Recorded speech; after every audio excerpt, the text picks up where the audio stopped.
Good morning, everyone. It is February 28th. It's Friday, 9:15 in the morning, New York City time. Hope you all had a good week. PCE was just reported. It was in line with what was expected. No surprises, which I think the markets are liking right now.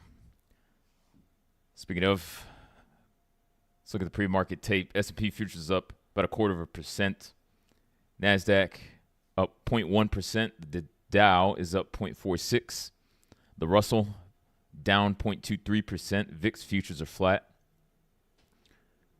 Short-term treasuries are about flat. Looks like the 20-year is up quite a bit. I think I'm seeing a bit of an error in Thinkorswim. But yeah, I think long-term treasuries are up about 0.25%, maybe 0.3%. Gold is down 1.2%. Crude is down 1.08%. Nat gas is down 0.75%. Bitcoin is down 1.7%. Bitcoin sitting below 83K now. I haven't seen that in a while. The FTSE is up 0.38%. The Nikkei closed down 2%. Shanghai index, the same, down 2%. And the US dollar is up 0.05% versus other currencies.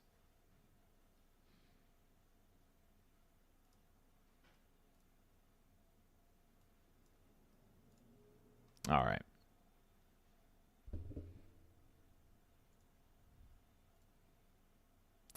Good morning, Desmond. How are you?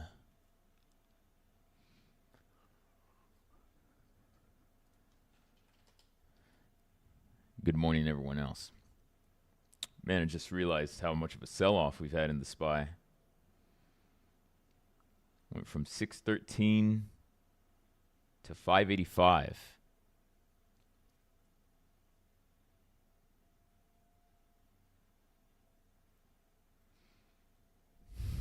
What was that? That's just about a 4% drop from the recent high.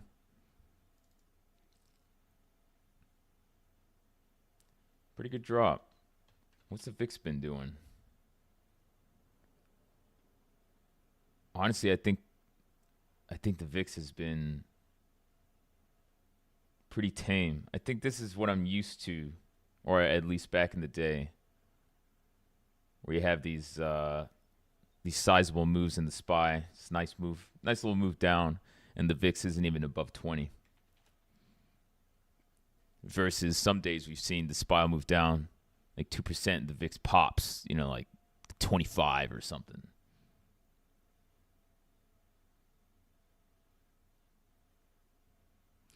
It'd be interesting to see how markets handle all the uncertainty. When uncertainty is certain, sell-off has been brute. This is hardly a sell-off. I mean, some stocks, yeah. If you're in the high-risk stocks, then that's how it goes. But I think healthcare, let's look at healthcare. Healthcare's been doing great.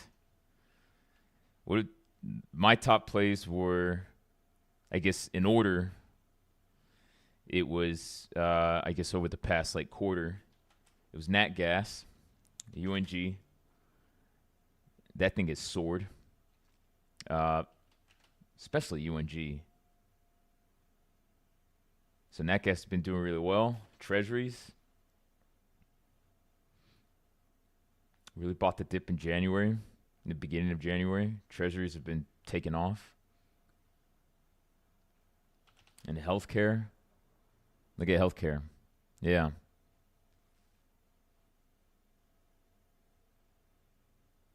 And then a bit of a mix of tech and renewables, but nothing crazy. That's the risk that I wanted. So yeah, overall, those plays they're doing very well, even through the sell-off. Again, it's like maybe 4% from all-time high. That's nothing.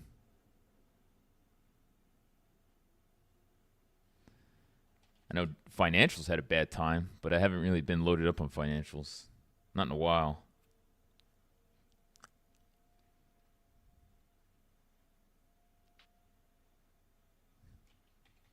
And now I'm looking at KKR.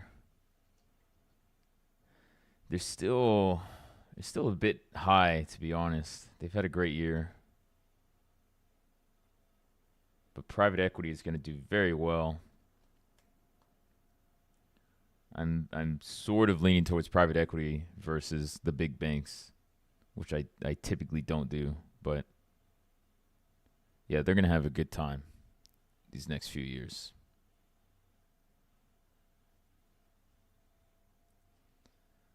Can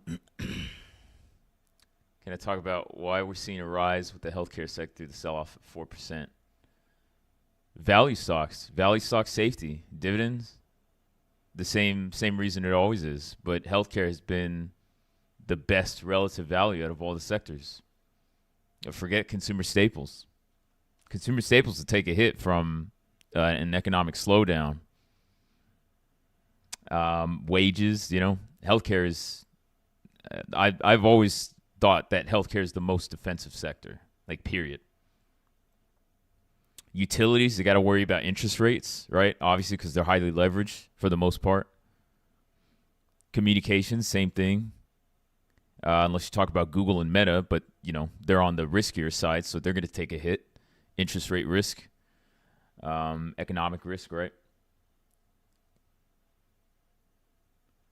And then you have healthcare. You don't have a ton of leverage in healthcare. So less interest rate sensitivity, less risk on growth because it's healthcare. The yields are nice for a lot of healthcare stocks. It's the best sector right now, even after this bit of a rally. I think it's still the most attractive sector for sure. So honestly, this was it didn't require a lot of analysis to know that healthcare was looking like the most attractive sector. So this isn't surprising at all. Even if we go full risk on, everything's fine. The economy's doing great. Interest rates, Fed policy, it's back on track. Everything's peachy. Healthcare will still do well because they're still exposed to growth, and they have low leverage. So there might be some opportunity costs, So maybe go a little bit riskier. You can go risky within healthcare. That's definitely possible. But I think, for, I don't know, maybe the past 3 years, it's been the best, most attractive sector for sure. And then we had a nice dip, sector-wide dip at the end of December. That was a little bit, I think I mentioned it on here, I didn't really believe that dip. That didn't make sense to me for healthcare to drop that much. I mean, you look at the entire sector, the XLV, the sector ETF, it was below its 200-day moving average, as if the entire markets were selling off, as if the economy was in trouble. But the S&P was still near all-time highs. So, yeah, that didn't make a lot of sense to me. I know UNH probably had something to do with it. But, one stock sells off, so the entire sector is oversold, and everything's trading at a value. That didn't make sense to me. So, this comeback it was obvious. I think healthcare was probably UNG, or Nat Gas rather, I think was had the we'll say the most interesting tailwinds, and there was a lot of upside there for Nat Gas. I think there's still upside, but it's Nat Gas, so it's going to be volatile. Treasuries were, you get close to 5% yields, and the entire world is going to think that's a good deal. So that's kind of just common sense within the markets. And healthcare was sort of, that was kind of obvious. It was kind of, I guess healthcare and treasuries are kind of like the easy ones. They didn't require a lot of research there.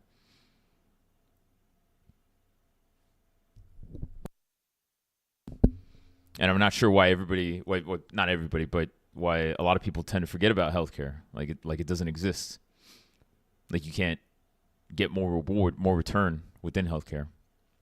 So What was it? Was it 23 that energy was the best performing sector?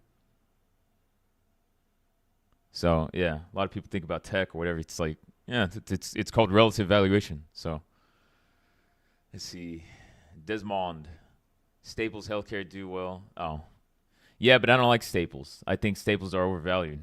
But true, they're supposed to do well. But I think Staples are going to be a little shakier this time around.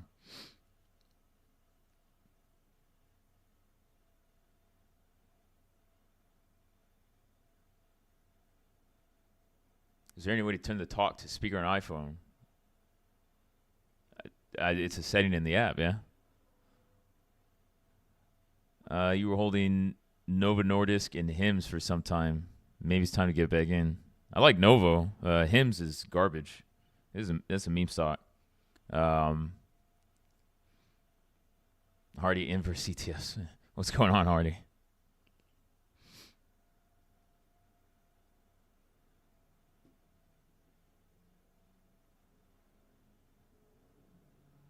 Wait, Kevin, are you saying to turn on speaker, like on your phone, or to come up stage so you can speak?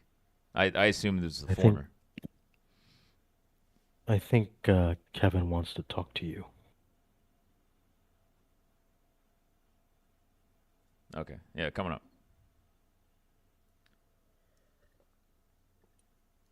I didn't want to come up here or anything. I was just talking about the straight speaker on iPhone. I have my phone sitting next to me at work here, and Oh, it okay. always plays like an actual phone call. Really annoying. Like there's not a Oh, setting in the app or anything. sorry. That's a Discord feature. Do you got to pay for When that? using No, no, no. When you're using the iPhone, it treats it like a phone call. Oh, that's ridiculous. That's a consequence, I think, of the iPhone of the iOS SDK. You can change that setting though. There's a setting on iPhone that you can, yeah, you can change it so it doesn't do that. Yeah, go All ask right. Perplexity then. I All don't right. Well, remember how to do it. I like saw the setting one time. I don't remember where it is. I'll investigate. Thank The y'all. internet is great. All right, let's see. I'm going to have to keep an eye on a few things. Uh, yeah, I got a good amount of trades that need to be adjusted. I got assigned 3,000 shares of Google, 1,400 shares of JP Morgan. So I'll need to offload those. What else we got? Oh, I thought I got assigned shares of Tesla. I did not. I just have a lot of buying power tied up there, which is fine. That's become a wonderful short position.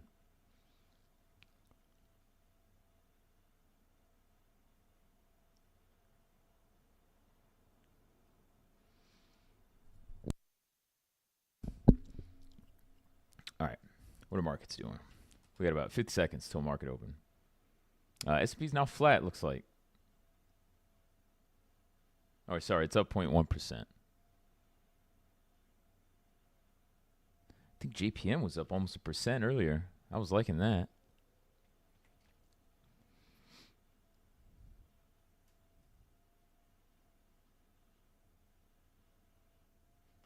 How's Baidu? Baidu's down. I like Baidu. If Chinese stocks are going to take off, I think they're forgetting about Baidu, the leader in their leader in AI. Kind of strange. Um,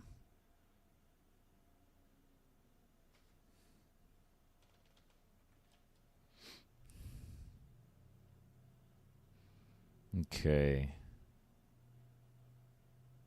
Markets are now open. S&P's now flat. Nasdaq's down 0.18%. Dow was up 0.18%. So basically inverse. Russell's still down about 0.4%.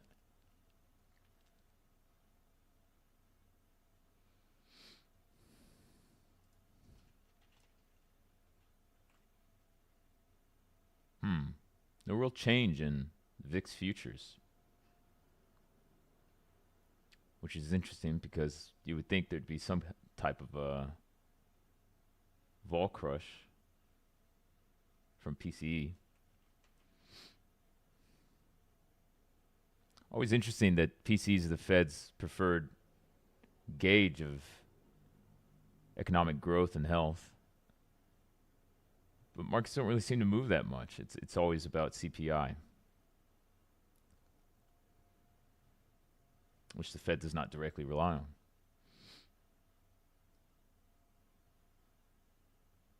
Sorry, got up. Okay. When will I close these? What did I get here?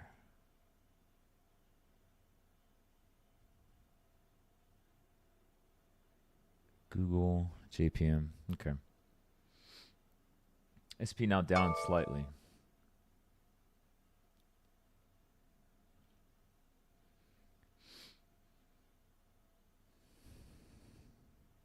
Yeah, honestly, not much to say about that. It's just in line.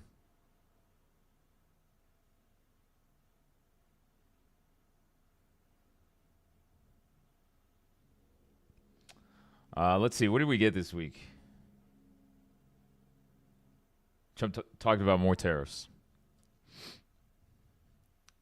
What do you say? 10% in all EU imports.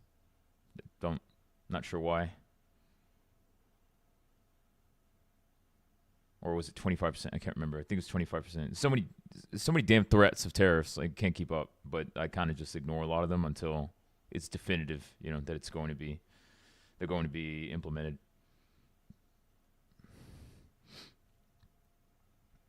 Yeah, he reaffirmed 25% tariffs on Canada and Mexico starting March 4th. Added a 10% levy on Chinese imports.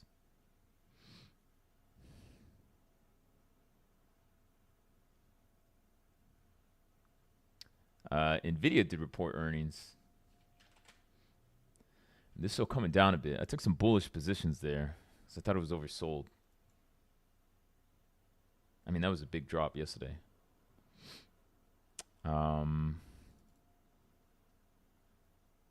It's not quite oversold in the long term, but on shorter term charts, it is. I might take some more risk here.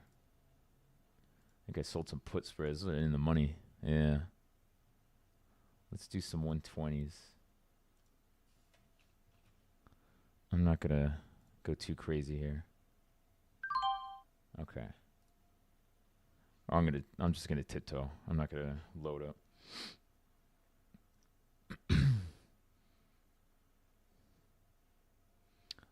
But it looks like Nvidia's earnings were fine. Basically, I think they beat, but everything was more or less like around in line. So no big surprises, no upside surprises, no downside surprises. So I think that was very, yeah, like that sounds right. I don't know. There's some scare about DeepSeek, and I didn't really see it in headlines or anything. I didn't feel this big worry that Nvidia was going to say, "Oh, the party's over." They're going to revise guidance down in a big way. They didn't really seem realistic to me. I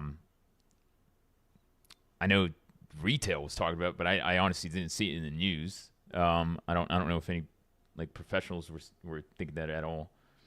But yeah, inline guidance, slight beat. Yeah, that sounds about right.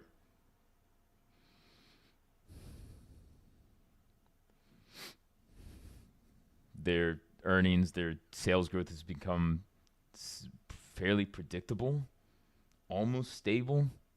I say almost, but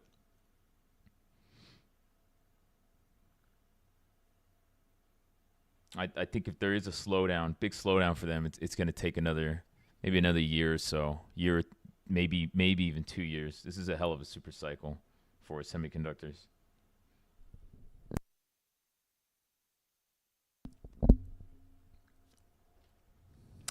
All right. Other news, Microsoft has sunset Skype. They're shutting down Skype this May after 21 years And they're encouraging everyone to migrate to Teams. They acquired Skype for $8.5 billion in 2011. And then they just turned it into Teams, I guess. Big sad. Bitcoin fell 7.2% yesterday. Or sorry. Is that today? Yeah, I guess. Let's see.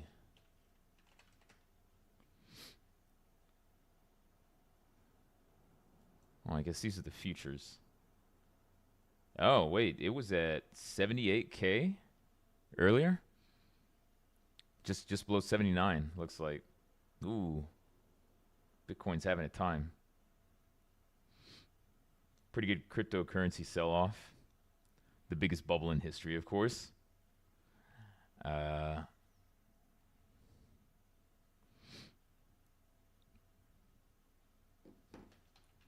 Meta looks like they're finally getting ready to launch a standalone AI app, or call it what it is, chatbot app, in second quarter.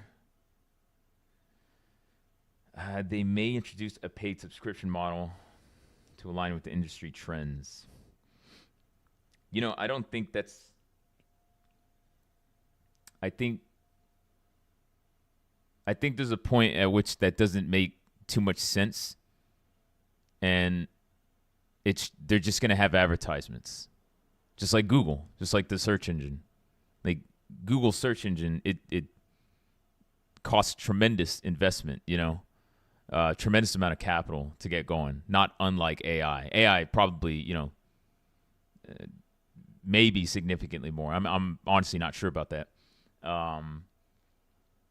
But I don't see the big, a massive difference between Google search engine and these chatbots in terms of business. So I think at some point they're just going to be advertisements. So you got to pay now. I know some companies, I think, Alibaba is making their model free.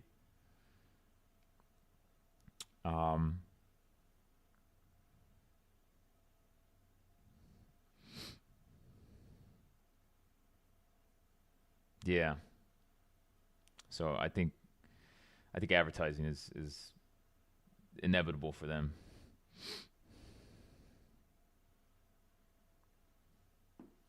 All right, what else we got?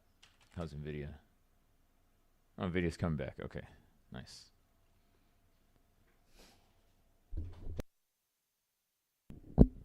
Oh, there goes JPM. Okay, I think it's time to unload my 1,400 shares. Let's see.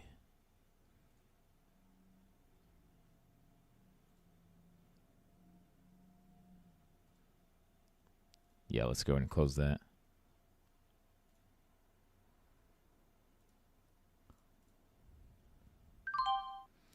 Okay. And I'll close these. The hedge there. And then I have short puts. I still have some of those left. Let's see. Can I go cheap here? All right, nice. All right. It got trepidatious for JP Morgan last week, but it looks like I made all my money and then some back. Not that I didn't take a good amount of risk for that.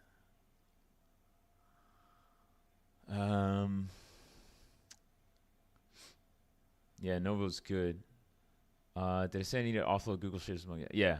Oh, yeah, I just did that. Yeah. So I got assigned. I sold put spreads. They went deep in the money. Yeah, Google. I was just I was starting to be aggressive, and then look at that sell-off, man. Now it's oversold. Man, okay. Google's kind of nice at this price. I didn't mean to rhyme, but it happens. But I think, Cam, maybe you or 405 pointed it out last time I said that. I think I literally said, I like Google at this price. And whenever I see a good price, I'll usually say that. on like Google or maybe a similar company, and I think it was September. Maybe it was September 11th. Oh, that date reminds me of that tragedy. I think it was then, right? Because I remember about 150. So yeah, I'll say it again. I like Google at this price. It's oversold. I mean, you could just chalk it up to it's oversold in RSI. That's it. That's my analysis. But every time it's oversold like that, unless we have a pretty good market downturn, like a bear market or something, or the concept of a bear market like 2022, it's often a good entry price. So I would sell some premium, but I'm literally about to shut everything down for my fund, so that it doesn't make a lot of sense. Soon, when I get my nifty payout. And I think then, I mean, I'll still share like trades, everything like that, especially for subscribers. But when it's just my money, like the fund, it's obviously it's a lot more money than I have personally, considerably more. Use multiple strategies. But if it's my personal funds, I'm probably going to stretch out the risk timeline, and reduce the number of strategies I use. So right now it's probably like about 5 strategies for the fund. I'm probably going to go down to like 2, maybe 3. But even those, they're going to be very simple. So for example, I might say I'm only going to sell vol on big names when they've moved a lot. And what's a lot? Google being oversold on the 1 year, 1 day chart, for example. And that's like, I'm not going to have to make that trade too often. But when I see that setup, I know with a pretty high degree of certainty, this is a good trade to make. And I probably won't have to manage it. Even if I do, I mean, look at IVR. It's about 52 right now. That's pretty solid, post earnings. So, yeah. So something like that. And then, maybe even like Microsoft. Is Microsoft oversold yet? Look at this. It's just about. It's like sitting at 30, 31 on the RSI. Microsoft just needs to, I don't know what's going on here.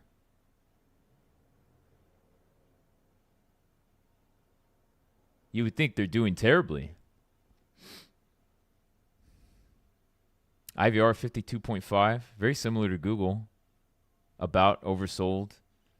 IVR is about mid, which is relatively high, all considered. How about the other? What about Broadcom? Broadcom's almost oversold. Oh, they have earnings coming up, though. NVIDIA, surprising, is not oversold. What about Tesla? Is Tesla oversold? Tesla is oversold. Look at that. Sitting at the 200-day moving average. Yeah, I have a hefty short position on Tesla. It was a pretty decent size when the stock price was above. I want to say I think it was about. I started entering it like 400, and then I built up the position from like 400 to 440, and then came back down to 420. Added some. Now it's a pretty hefty position. And I was buying out of the money puts, like pretty far out of the money. So now I'm hedging by selling short puts, which so far has been a decent call, I think. IV's really high. It's 85. No earnings coming up. No, I don't know of any catalysts, except maybe Trump decides he doesn't like Elon being more famous than him. I don't know. I think this is my favorite short play right now. There's so much meat on the bone. So much. And, I mean, Tesla, like Elon, has so much to lose. So, yeah. Plus, I didn't really like the whole Nazi thing he did, so there's that. All right, what are the other Mag 7? What we got? Meta. How's Meta doing? Not oversold, but Meta's been a rocket ship, man. Amazon. Almost forget about Amazon. Amazon's oversold too.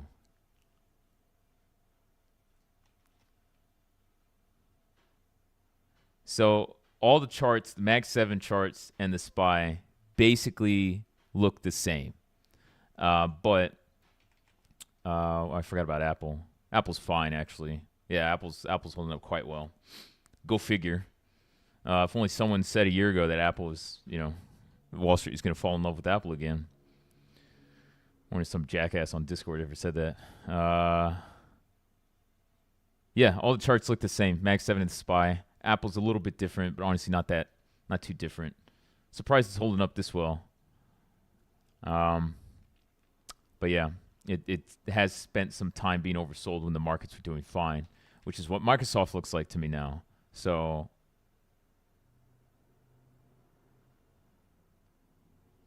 sort of in line with, I'd like to look at the Mag 7 stocks at least on a quarterly basis and compare them all to each other. I usually do it on really like almost weekly. But yeah, who's moving, who's failing to move? And, it was Apple, I suppose. Wait, what was that, a year ago, maybe? Well, I guess I could just look at the price chart. I know it was, let's see. I'm trying to see if it was before April. I know there were a few times I looked at Apple and I thought, okay, this stock price is way too low. Maybe it was, one of you guys remembers, was it beginning of 2023? Or was it last year? I honestly can't remember. Either way, it knocked it out of the park for relative valuation. The calls hit, leap calls, like 2-year calls hit 80% in like a month and a half. It's insane. That was a pretty quick move. I don't know if Microsoft will have a move like that, but it was Apple then. It was Google, back in 2022. Google and Meta, really. I guess you could say it was NVIDIA, beginning 2023. I suppose that'd be fair. I don't even think they weren't a Mag 7 stock, though, were they? I don't think they were. Amazon had its day. When was it? They reported 0% operating margins for a quarter.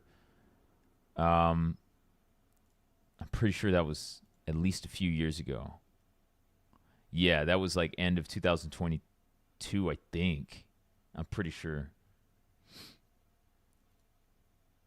Yeah, so I think the only thing that's missing here is a reason for Microsoft to be oversold like these other stocks, which makes it even, frankly, a bit confounding to me.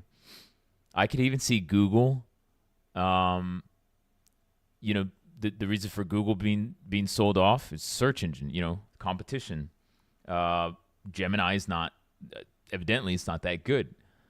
Microsoft still has the partnerships, right? And frankly, they have a very diversified business. Doesn't rely on just a search engine, I mean, Google, that's kind of like half its business, right? So it has other parts to the company. It's a massive company, but Microsoft, it's. I don't think there's any reason to view competition as existential crisis for Microsoft as it relates to their to Copilot or whatever the partnerships that they have. I seriously doubt that. Microsoft was fine before they even entered the space, and I think that's probably the strongest case for Microsoft. No, it was not a threat before they decided they were going to compete with Google. Now, what are the markets pricing in? I don't understand. So I think, man, I've been bullish Microsoft, especially at 400, and I've been getting aggressive with like selling vol. Now it's sitting at 390. I really like Microsoft at this price. It's a relative value. It's not like Microsoft isn't any deep value play, to be sure. But yeah, the Mag 7 stocks, I see significantly less reason for Microsoft to be oversold. Unlike Apple back in the day, they were having trouble with phone sales, China risk, all that stuff. They weren't in AI. Amazon had 0% operating margins. Google, existential crisis, so to speak, right? Meta, Zuckerberg was flushing money down the toilet. Metaverse sucked, right? Nvidia, the crypto mining bubble, it sort of popped. That was a big source of the revenue growth. And Broadcom honestly never really had like that big of a drop. It was almost a stable company. It wasn't in the Mag 7 for a while. Or what? I guess, do they even include? I don't even know if Broadcom's technically part of the Mag 7. I include it because otherwise you include Tesla. So, but screw Tesla. So yeah, I don't see. Oh, every other sell-off had sufficient reason. Like if I looked at the chart and then somebody said, "This is what's going on with that company," I say, "Okay, it makes sense why the market sold it off. Why is it going to come back?" That's always a play, right? So for Microsoft, I'm like, why is it sold off like this? I don't know. I don't understand. So why would it come back? Because Wall Street wakes up? I don't know. They realize it's relatively speaking, it's the best deal in the Mag 7 stocks. Yeah, I'm not sure. I don't know what the exact catalyst is, but Microsoft's doing just fine. And I don't see a reason for it to be sitting at this price or these valuations relative to the rest of the Mag 7.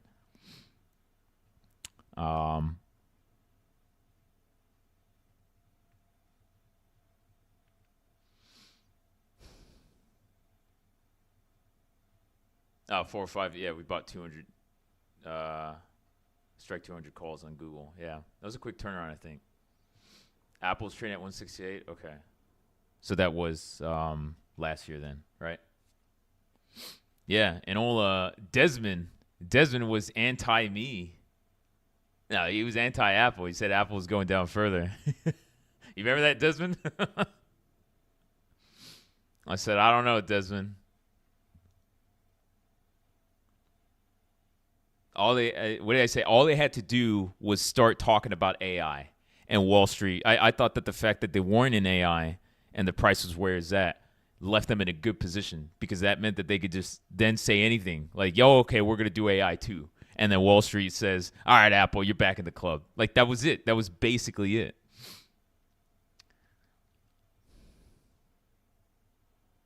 And yeah, what a, and I'm speaking like towards myself, like what a stupid, simple thesis.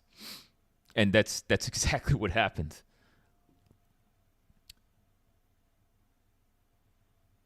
So honestly, that's kind of how I see the Mag 7. Like it doesn't take a lot of, it just takes some common sense, really. Look at the valuations, look at price. Sometimes it takes longer than you think, right? That was Meta, 100%. That was Meta. But sentiment is strong, right? So if the markets have a face to hate, then maybe they'll sell the stock off even more. They have a face to love, like Elon or Jensen Huang, right? Then the stock will appreciate faster. I think Apple, Microsoft, Google, Amazon, Broadcom has the product that Wall Street goes crazy for, but they don't have the face, right? So, well, I'll take off Broadcom because they have that manic sentiment, right? But Apple, Amazon, Google, Microsoft, they don't have that sensationalism. So I don't think, unless they suddenly, something changes and there is that sensationalism, there is reason to love or hate them. Unless that occurs, I don't think there's any reason for any of those stocks to sell off in a like drastic manner. China, that was sensationalism for Apple and their products, right? And look how that played out. It played out as if it were, it was just excessively bearish sentiment. So, Apple, Amazon, Google, Microsoft. Google, maybe when they're being attacked for, like political stuff or AI existential crisis, right? But there's a reason. So aside from the very strong reasons, which still might have excessively bullish or bearish sentiment, these stocks do fine, and I think they're really good candidates for Comparing to the other Mag 7 stocks, see, relatively speaking, what their valuations look like. You find a stock that looks the best. Maybe it's more than one, right? Like, I mean, Google at a nice little level. They still, I think that the verdict's still out on their trial, right? For whether they're affecting a monopoly with search engines. So I guess there is that. So yeah, all considered, I would say, look at Amazon. Amazon sold off, but it doesn't look like Microsoft. So yeah, all considered, I would say Microsoft looks to be, relatively speaking, in the best position for a buy. Strongest bull case, I think, relatively speaking. And then if appreciates to a good degree, rinse and repeat. What's the next stock? One of these is going to underperform versus the other.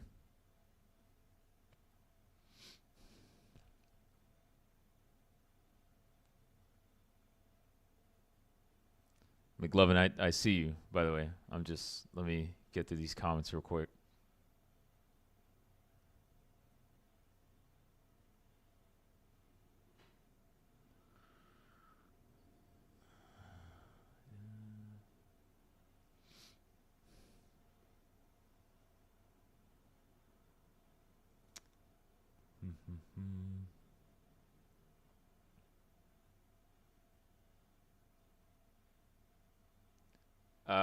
Darkwing, I don't know what you're talking about.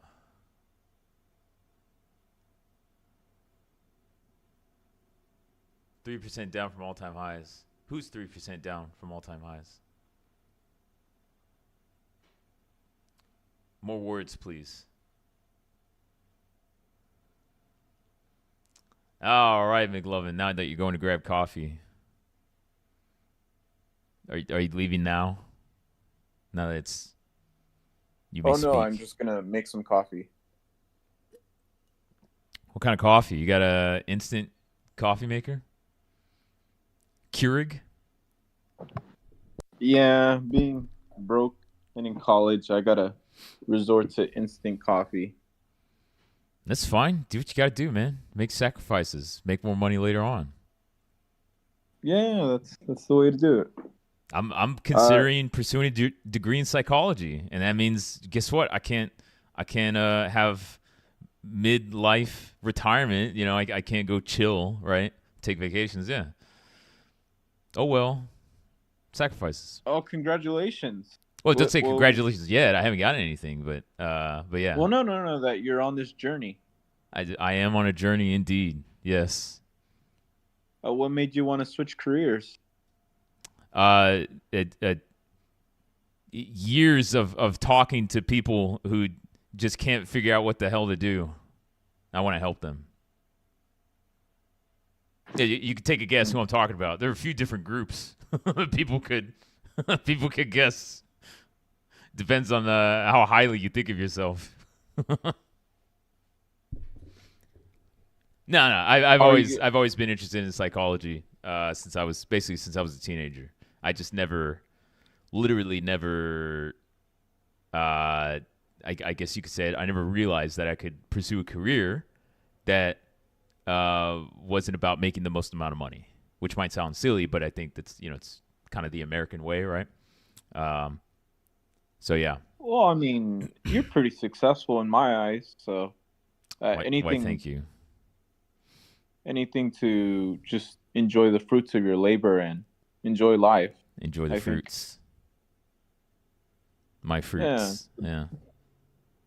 Best way to go about it. I thought about getting a career in philosophy, but then I regret it. Or I don't regret it because you regretted thinking about it. Oh. Yeah, I was thinking about it. And you regret just the thought.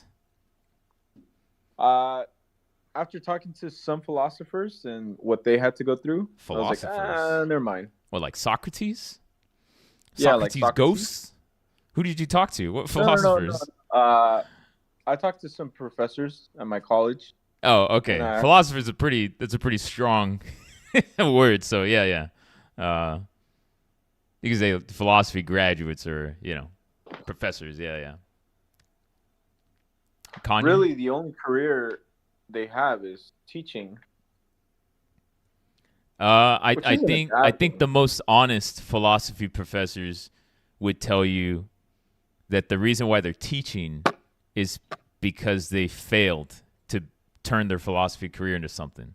Not I'm not saying that I'm not calling them failures, but I would say the same way. Okay, I'm leaving the hedge fund industry because I failed to become this crazy successful hedge fund manager, right? So, and a lot of professors are across many different industries, any industry really.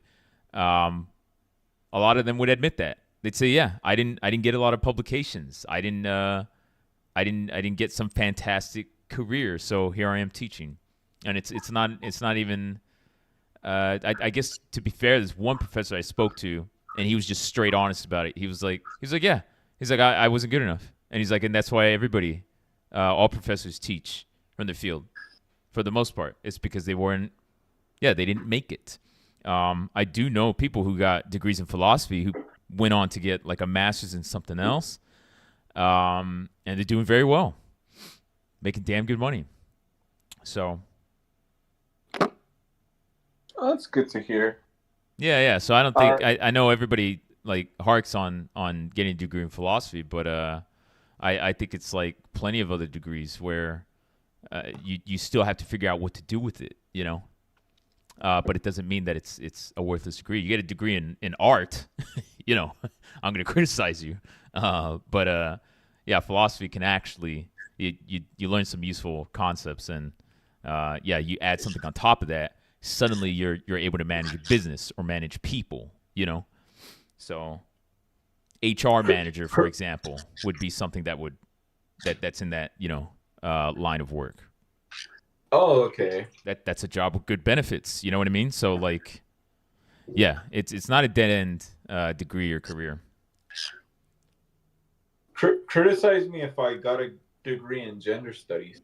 That's in Gender studies? Yeah, that's a rough one. I didn't know that was a degree. They offer that degree in my college, which is wild. Yeah, I don't know what to do with that, honestly.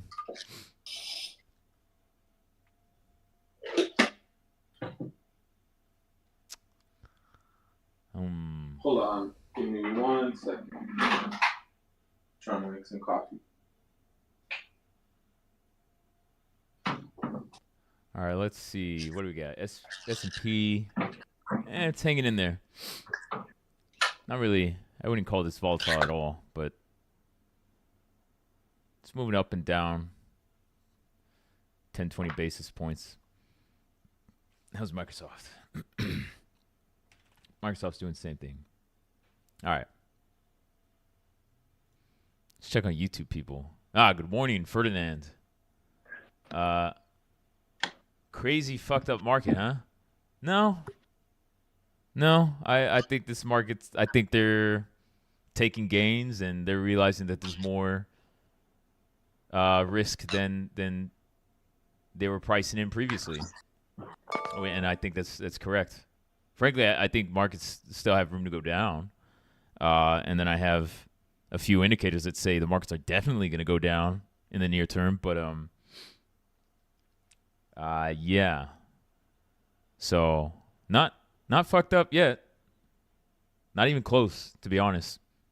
Unless you mean like it in a positive way, like valuations are crazy and everybody's making a tremendous amount of money. Then okay, yeah, that's a little fucked up. Yeah.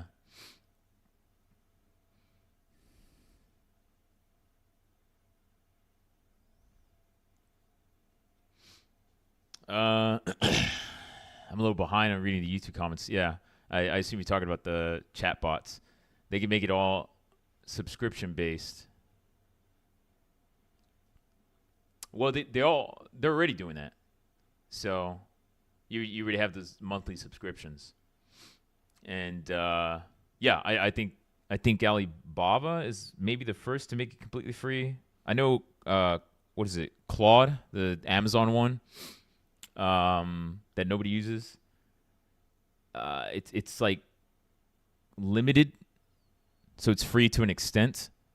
I could see that, and that they'll still have ads. So I think they're going to have to do that because I don't think there's going to be a wild difference between all of these chatbots. You know, like they're already saying ours is the best at, reasoning, and ours is the best at coding or whatever. But it all looks so close, and we don't even know how can we verify their own tests. You know what I mean? So like, I think at the end of the day, people are going to use what they think is best or what they're just like, grandfathered into, or they just been using. For the most part, it's ChatGPT. But if there's if somebody's paying $20 a month for one, and then somebody else is like, you can use ours for free, then they're probably going to try it out. And if it does the trick, then they're going to say, yeah, I don't want to pay $20 a month. This is now highly accessible information, and the difference in quality is discernible. So that's what I see happening for these chatbots. I don't see them. I think we've already hit the point where they literally have to create more information. Like they've already gone through all the information in the world. And of course, over time, people naturally add information to be analyzed, right? But what these AI models have found is, wouldn't you believe, we're terribly predictable. So it's not going to find a ton of new information just from us. Like it already went through all the information. So the new information, quote, that will be discovered, that will need to be analyzed like now and forevermore, is very limited, because now AI is essentially it's predictive in nature, not full on predictive analytics, like we're all screwed because AI understands everything we're ever going to do, right? But it is predictive in nature, so therefore the amount of true new information it will need to analyze is limited. It's very limited. So like, where does it go from here? How much more outstanding does it get? I don't know. Frankly, it's gotten quite good in a pretty short period of time. Like coding, for example. I remember maybe like a year ago, maybe a year and a half ago, it was like, how is AI going to solve the problem of coding? Or I think even myself, I was like, should I learn how to code? Like just for my own benefit? It'll help me with trading, stuff like that. And I remember having the thought, like, is that even going to be necessary? Because surely AI is going to figure this out pretty shortly. And yeah, I was messing around with ChatGPT, and I just fed it some models. I said, code this, and then it's just going to work. And not only is it like I know there's a point where it was you could ask it to code something, and I think you had to be fairly specific. Now it's to the point where if you give it like scattered or slightly flawed data, you just upload a file, whatever, it's gonna sort through it, and it's gonna fix it, and it'll show you all the steps, and it could be like the log could be pretty extensive as to what it's doing, and it'll work on all of it. You just you probably still want to validate it, right? Which is something I'm actually going through the process of right now. But yeah, it's already. I think it's pretty advanced. I don't know how much more advanced it could get, right? Just like generative AI, these chatbots. So if this is it, or this is close to it, I don't think it's worth. I don't know. I think just slap advertisements on. One of these companies is going to do it pretty soon. Game theory, they're all going to have to do it, and maybe a few of them can get away with still having a paid subscription model, or it'll be like Claude, where it's you can use it to a certain extent, and then it starts charging you, but will also have ads.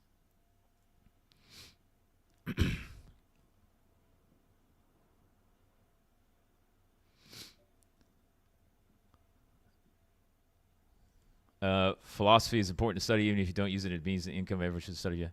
Yeah, I agree. I mean, philosophy was like half of my public administration degree, and it taught me logic. Philosophy also it teaches you math as well. So yeah, they can be useful degrees. So that's what I would say. It's not a useless degree, but you do need to apply it to something. Unlike, you get a degree in computer science. Yeah, you don't need to figure out how to apply it. You just apply to a job, and then they say, yep, you had the degree. Okay, we'll start paying you. And that's that. Philosophy, it's not so simple.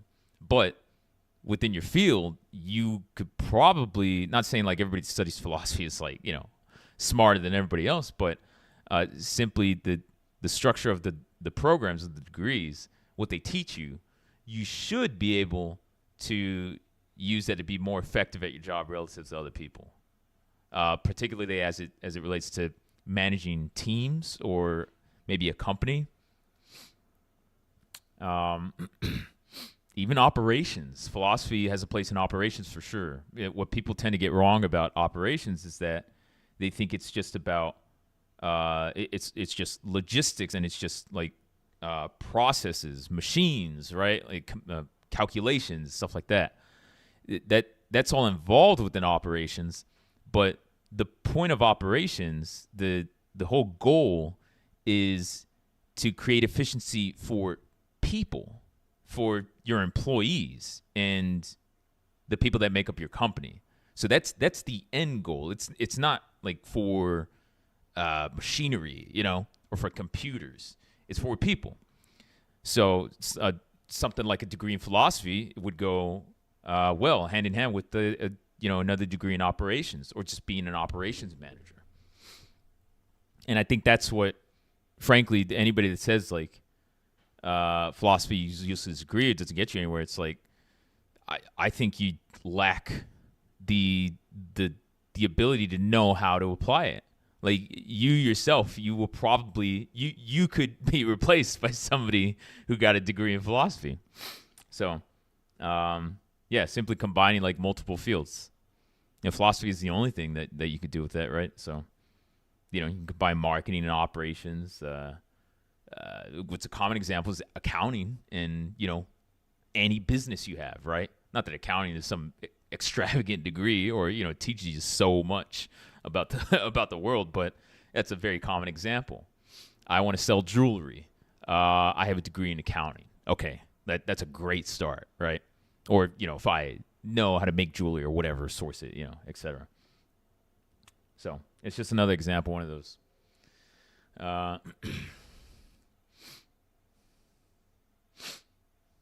Guy you work with has a degree in gender studies from Yale. He's a DEI director. Sure, I assume he's making good money, especially from Yale. Yeah, I guess there you go. Does that answer your question, Caesar? See, I would say, Well, I'm gonna start applying. Yeah, start applying, man. See, a word of caution, Caesar.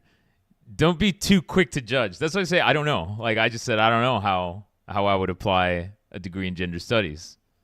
But I meant it like I don't know. I'm not gonna hark on it. I just don't know. And there you have it. You get one at Yale, and you become a DEI director. You make damn good money. How much more money is that guy making than you, Caesar? A lot more. Yeah. Who's the dumbass now, huh? Is that what your lady friend called you, a dumbass? Is that what you were bragging about? Oh no, we just joke like that. Oh, nice. I live in Pittsburgh, so nobody, insults are rare. And if you start to insult, it's like, whoa, people are too friendly here, man. I did get into a little verbal tussle with a few bartenders. Like I know them, they're friends. Literally hung out with one of them a couple times before, but yeah, I felt like they couldn't handle the heat. Then they started like doubling up on me, and I was just kind of roasting. But I felt like they're not veterans, They're not roasting veterans, so it came off as just like mean, like yeah. I was like, I can't roast you fellas. Just you gotta double up on me. It was like a triple team at one point, not in a good way. What's going on, Andy? Hey, how you doing? I'm good. We're just talking about double teams, triple teams. I heard you talking about DEI and gender studies also. Yeah. Caesar said he thought that degree in gender studies was useless.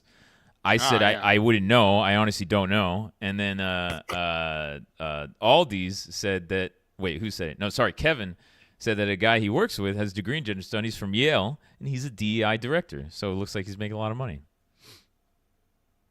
And before somebody says like, "Oh, I think it's a useless career" or whatever, or like the career is created and it's bullshit, and you shouldn't be making a lot of money. Let's face it, guys. There are a lot of jobs that people have, and you shouldn't be making a lot of money.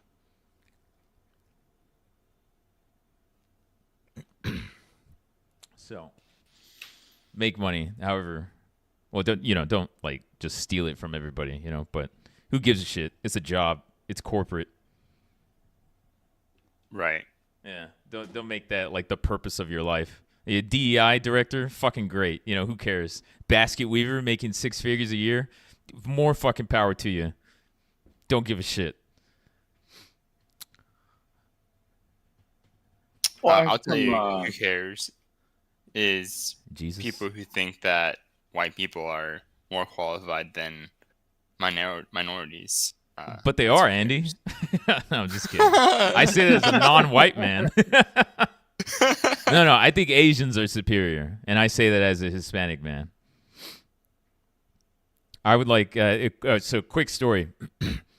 In Dallas, there was when I lived in Dallas, there was a small, actually not a small mall. It was a good sized mall actually, and it was actually in one of the inner cities called Louisville, and it was this mall through COVID. Mall went to shit, right? And of course, like any American mall, you have a typical. For those who don't know, Texas is like having a mall in Texas is like. Anytime you hear somebody say like, "Oh, everything in America, everything's bigger, everything's more grandiose, whatever," you just square that when you're talking about Texas. So like an American mall, or obviously it's American, a mall in Texas is just fucking massive, and it's just way more space than they need. So like they're just taking up way too much space, and when something like COVID happens, they're done. Like that mall's going bankrupt, right? And so the stores are really, really big. The food court is big and terrible. You get your like Sbarro pizza, and then like some crappy Asian stall, like the staples of American malls. So yeah, that whole place went to shit. Food court's massive, all that space, right? Because well, let's face it, people in Texas are Texas sized. But even then, there's just so much space. Like I just don't get it.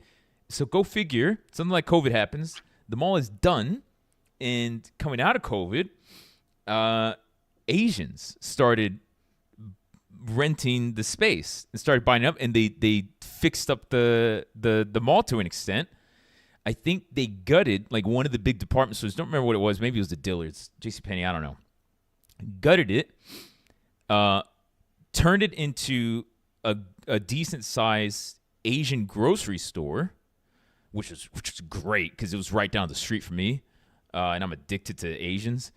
Asian food, and there's still space from that JCPenney, whatever it was.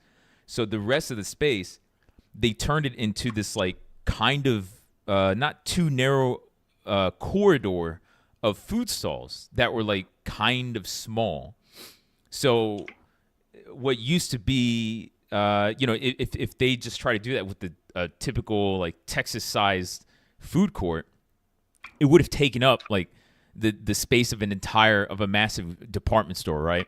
So instead, they just took a portion of what was a department store and turned it into this like corridor of like kind of tight space food stalls, and it was great. And there were like I don't know, maybe like 10, 12 little stalls in this like pretty small like packed area. And it was fucking great. And they have like I think the Korean chicken wings. That was like my favorite place. And the mall came back. Like it started coming back. Obviously, like with at first like predominantly Asian presence, because Texans are tough with change. You see, but the mall came back and they didn't have to demolish that shit. So the way I see it, good job Asians. You could just take over all our real estate because you're very efficient. And then we'll have more land and, you can have actual trees.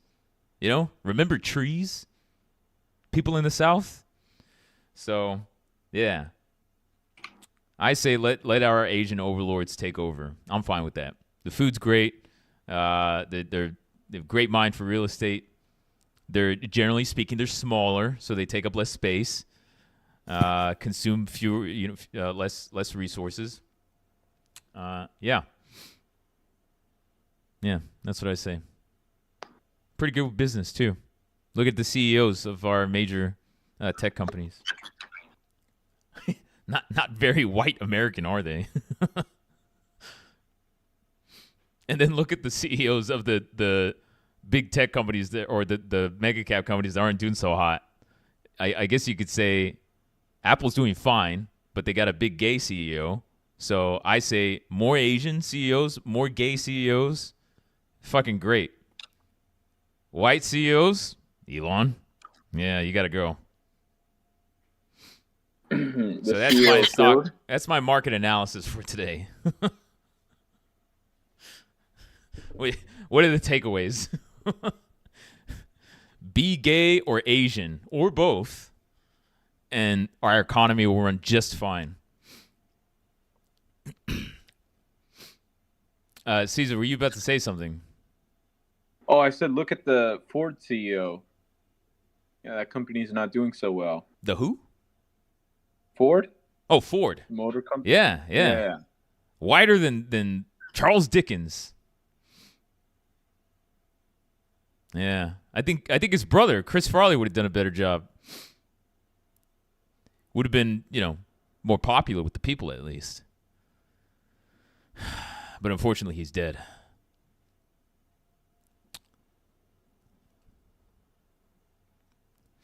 Let's see.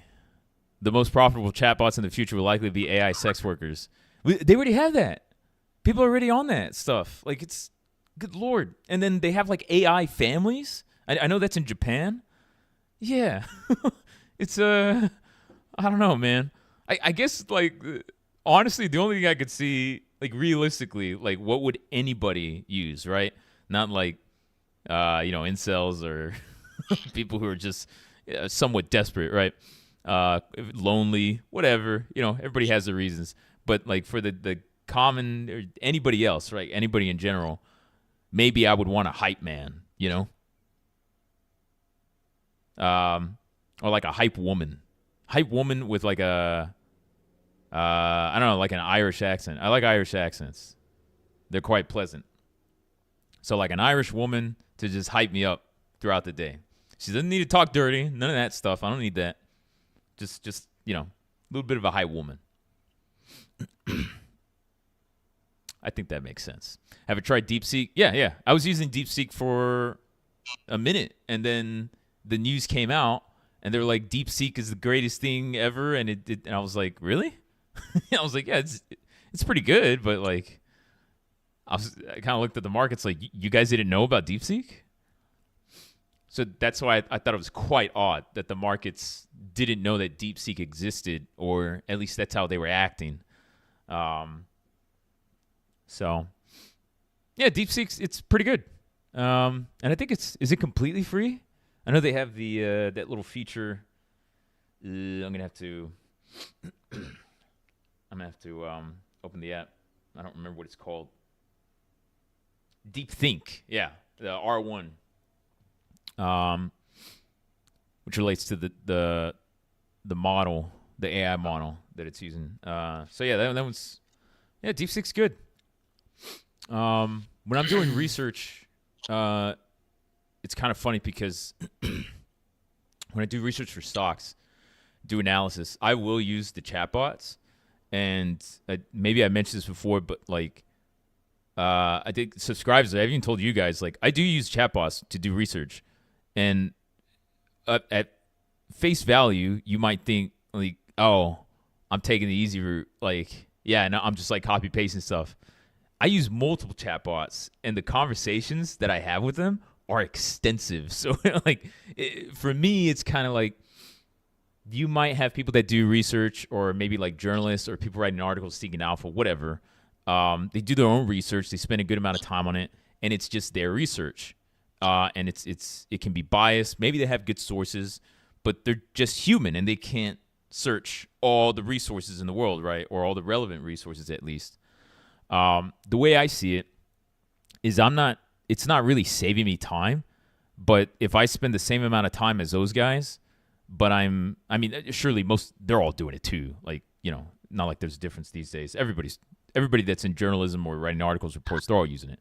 But if I spend the same amount of time, but instead of just like Googling nonstop and reading stuff nonstop, I still have to read, right? I still have to confirm. I just use the chatbots to like speed up the process for me. So spend the same amount of time, but I get access to a hell of a lot more information. And then it's my job to interpret that and then present it to you guys or the subscribers, like in a way that's easier to digest. So typically any report, I stopped including all the sources because frankly, there's like 30, 40 sources per like report. But yeah, that's essentially what I would do. Is like there's a ton of information, but I have to condense it. AI helps with that, but there's still definitely like a task I have to do. For example, the natural gas report. There are maybe 2 sentences that AI helped me with out of that entire report. The rest was only my research and 100% my writing. And then like those 2 sentences, I think I was trying to push out the report. And I just sent it to AI. I was like, rephrase this. And that's it. Or I sent it to ChatGPT or whatever. But that entire report is just, yeah. So we'll call it like 98% only me, only my writing, only my research. But it was also because I understand the nat gas industry quite well. So I didn't need to, yeah. The last report, like nuclear power and everything, like all renewables, that was like, whoa. I had to condense that quite a bit. So, yeah, utilize chatbots to a good extent. In case you're curious.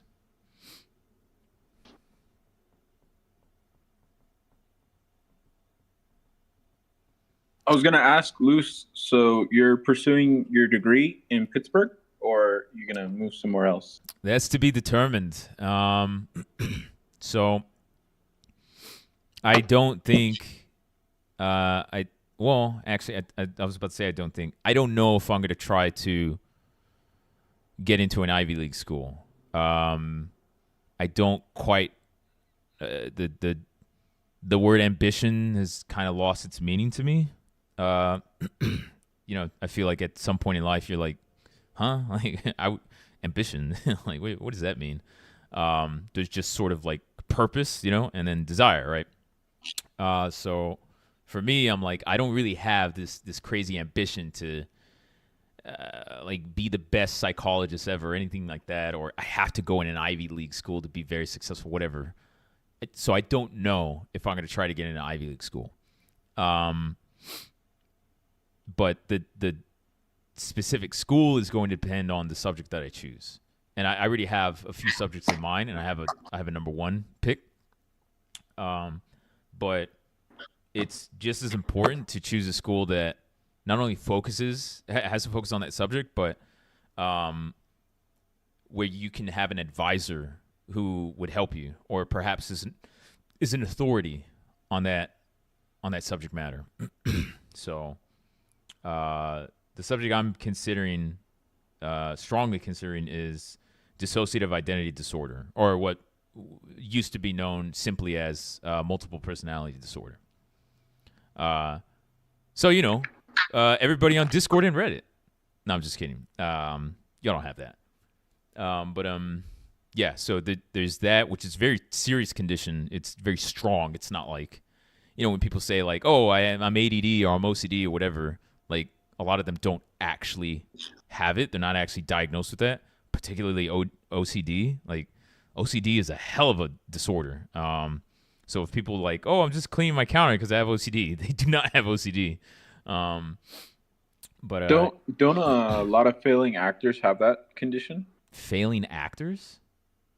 Like actors who didn't really make it in the industry? Have what? Dissociative identity disorder? Yeah, dissociate No. identity disorder. No. No? No. What are you saying?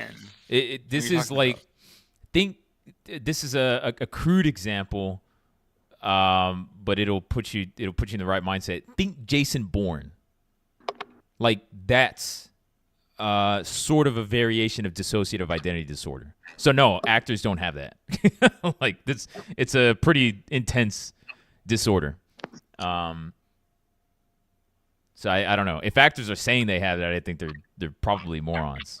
Maybe like one or two have actually been diagnosed with that. What was the actor's name that played the Joker and then killed himself? Heath Ledger. Yeah, that was drug addiction. Yeah, I mean that's like the only guy I could think of that maybe got too far into the character to where it was an actual problem. But Oh, he's addicted to drugs. So like well, that's how else is he supposed to get into the character, Luz? Well, I think. Wait, hang on a second. Suddenly, everybody wants to be like ancillary armchair psychologists. I haven't even started studying this, and I've read the DSM-5, and I've been researching psychology. If I'm not even close, no offense, Caesar, Banshee Supreme. Like I don't think anybody has a firm grasp of who has this condition. But anyway, that was the point. What I was trying to say is to answer Caesar's question, the location the school that I would choose is going to be as much based on the advisor, like the type of research I can actually do under an advisor, whether or not he's an authority on the matter, as much as the school itself. So yeah, I still need to look into that, but there are actually like UPenn is actually it is Ivy League. I think UPenn or Penn State. Yeah, UPenn is the Ivy League one. Penn State is one of the top schools for psychology.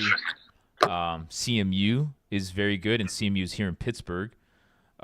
So conveniently, there are at least a few schools that I could go to in Pennsylvania.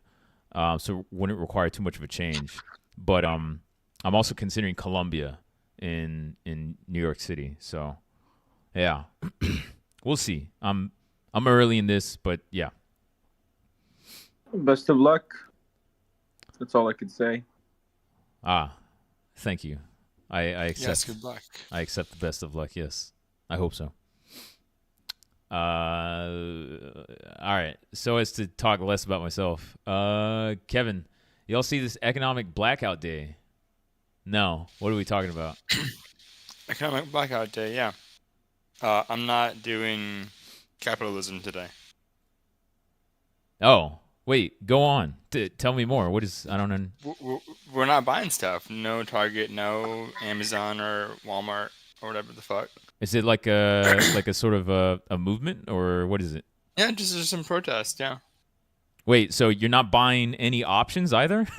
I mean, that's as economic as it gets. Am I right?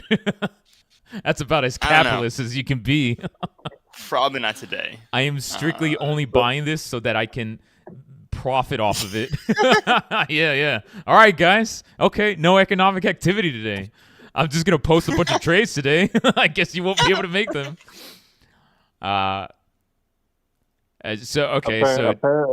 Apparently economic blackout day is what we needed to get a little green bounce for a second. I think the hedgies are also participating in economic blackout day. I see. Okay, I need to cash out these calls. Whoa, I made 208. Okay, yep, that's a close. 300%. All right. Look at that. We were just talking about psychology, and I made bank on these NVIDIA calls. It's too bad I tiptoed. I didn't buy too many. And it looks like I am literally selling at the peak. You could also skip the years going to college and just be a bartender. Be a bartender? Why would I want to do that? Nobody You could help pursues the people with life their of a problems. bartender. Yeah, bartender. Good like wisdom. Good wisdom? You think bartenders give good wisdom? No, that was a joke. Oh, that was a You know how very they good say, joke. yeah. Your inflection was, my God, it was on point. Just like that of a joke. See, that was a joke, Caesar. Let's see. Let me look at you guys' comments. I just realized I kind of went backwards in the comments. Okay, so yeah, Economic Blackout Day is today. What is it, typically like a February 28th, or is this just like a new thing? It's a new thing. It's a new thing, and everybody loves new things. Okay, so for a day, you guys aren't going to be Americans. Is that what I'm hearing? Like, you're going to be like the rest of the world that's right. where you don't buy shit nonstop? That's good. Okay. That's cool. I mean, personally, I'd be more excited if it was like, okay, sure, you can have that part, but it's also like, oh, instead, you're going to do some volunteer work, or, you're going to do something communal, right? I would like that. That'd be useful. That's something I would like. That'd be useful for people. Can I to do, declare it? Sure. Do I have enough influence with the 400 alt accounts and the 50 bot accounts here? National Blackout Plus Volunteer Day. Yeah, do it's it. Loose Ventures. Don't spend money and do something good for the community and the economy, and other good stuff too. Day. How about that? Hey, you could go donate blood. I know a lot of people feel weird about that, but I actually haven't done it in a while, and I used to do it regularly. I had a reminder in my calendar I think it was 60 days. It would go off and it would say, go donate blood. I actually can't donate blood. I don't. Too rich, huh? No. Blood too rich for the peasants that need it. I have some blood things that. Oh. Not AIDS, no. Oh, I was gonna say AIDS. I wasn't thinking AIDS, but Everything my C's said AIDS. oh, he said it. Okay, sorry, I haven't scrolled down. I'm making my way through these fantastic comments. My God, the Gonorrhea. insight. Why do you say gonorrhea? Gonorrhea, 11. I don't know. You can't donate blood. That's the first thing that came to mind.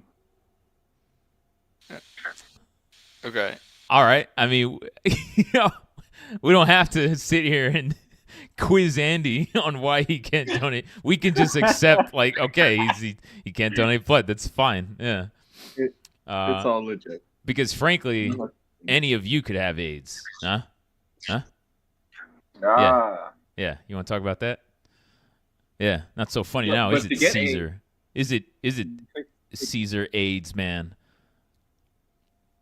To get AIDS, you need to get laid. And that hasn't happened yet. Oh, so you couldn't possibly have AIDS? Yeah, I see. Sorry, yeah. friend. Yeah, that's a shame. Trump is happy today signing with Ukraine, just like convenience store. Even in Japan is now all owned by Pakistani. I have no idea what you just said, OP man, but I am entertained by it. Kevin, is this how I learned Tim Cook is gay? All right, hang on a second. You didn't know Tim Cook was gay? Did you seriously not know that? He came out on I don't remember if it was an earnings call or something, or maybe it was an Apple presentation. I remember the day because me and my friends and I, in the investment group, we were like, you think this is gonna send the stock price down? And I think it did drop 0.5% or something. And I'm like, look at that. Look how terrible people are. They sell the stock because Isn't he gay. also on the board of Nike? Huh? Isn't he also on the board of Nike? I'm on the board of Nike, McLovin. Sunflowers, there aren't any takeaways today. No, I think those are good takeaways. If you want to be successful in the U.S., be gay or Eastern Asian. You got to decide. You got to pick one of those. And if you can't do one, you got to do the other. Don't be white. Also, yeah, don't be white. But unless you're just like committing massive fraud and you're just like a big scammer, you know, and you like molest women, then okay, you can be in charge of the country. Or What if somebody is white? You can what also is be their a politician if you're white. What I just covered that. Massive fraud, gay? scam people, molest. Yeah, that was covered. Caesar, what was your What if question? they claim European? Is that a way to? If they claim European, does anyone Yeah. claim? Cam, do you claim European? Okay. I claim Hispanic. Elvis, have I ever played Fallout 4? Kate is a pretty good hype woman. I played a bit of Fallout 4, but to be honest, I felt like I had enough of Fallout, so I stopped playing it. Like, in general, I was like, this feels like the same game. Call me crazy, but I like change. Not like sex change. You know, I'm not going to do any of that. But that's fine if that's what you want to do. But me personally, I don't need to change that much. Banshee, you keep talking about your hood calls and how you're timing the exact peaks and dips and everything as if you don't lose money. And I have thoughts. I just don't lose money. I just don't lose money this week. Pretty much every other I week see. of my life, I've lost money, but this week has been my friend. You're going to have to Couldn't tell show you some why. loss porn. Listen, guys, if you're going to talk about your gains and your game porn, you remind me of Wall Street Bets. You may as well show the loss porn, too. Just show the loss. Yeah. Yeah, I'll show my last one here. Let's go. Yeah, why not? And if There you anybody go. says, like, oh, well, I just show gains, like, well, yeah, I'm a fucking hedge fund manager. Moving on. Not for long. New Vegas. I did like New Vegas. Fallout New Vegas was great.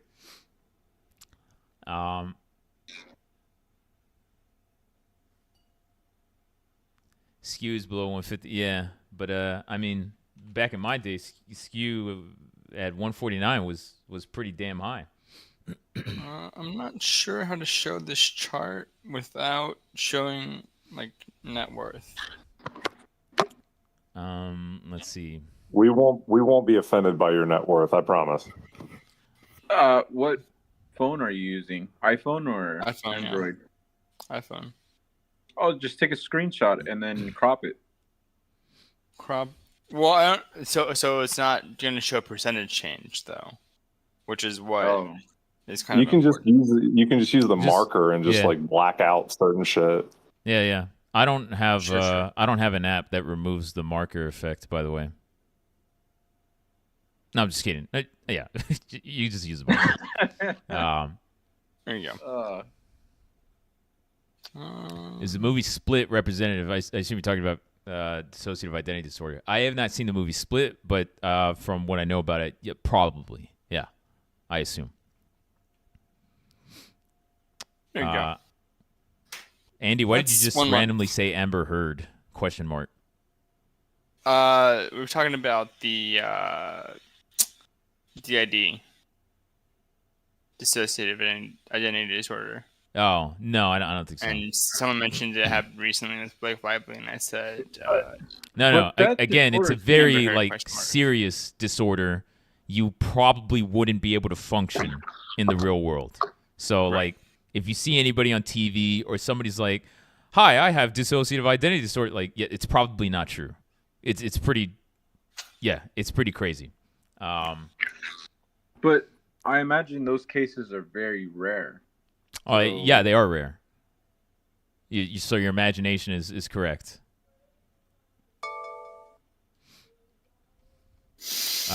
But the other thing I would have said, and I'll move on. I'll be brief. I'm interested in looking at like derivatives of that disorder and people that have symptoms of it, which I think many people have symptoms of that. some of you, thank you for Excuse me. burping into the mic, Andy. But some of you in the audience might have symptoms of this. So I am somewhat interested at looking into that. What I would consider like, just like derivatives, not necessarily disorders, conditions, but symptoms of that disorder. Almost like a sort of where people will like adopt symptoms of particular disorders and then claim they have that. So, which I think a lot of people do that. Like a lot of people self-diagnose. A lot of people convince themselves that they have a particular disorder.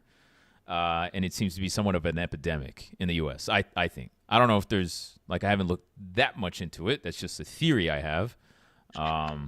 But that's what I'm interested in looking I into. would agree with that. It's extremely easy to be a hypochondriac if you have access to Google and you start diagnosing yourself off Google.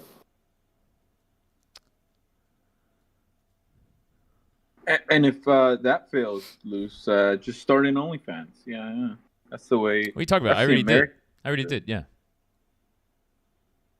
Oh, very nice. Can you give us the link? That's the most common I get is very nice. No, it's VIP only so far. Sorry. And I write strategies on my. Let's see. I'm still on YouTube, right? I don't think. Yeah, it's fine. I have like 7 subscribers on YouTube, so it doesn't matter. So I write strategies on my manhood. You see, and when I'm relaxed, you'll see like a ticker, right? It'll say like JPM. When I get excited, it'll say JPM 21 March 2025, strike 280, calls, buy and sell at 50%, Yeah, sure. I thought that was good. No, I don't have an OnlyFans. But yeah. I don't think I could have an OnlyFans and pursue a successful career in psychology. Just saying. It might be one or the other.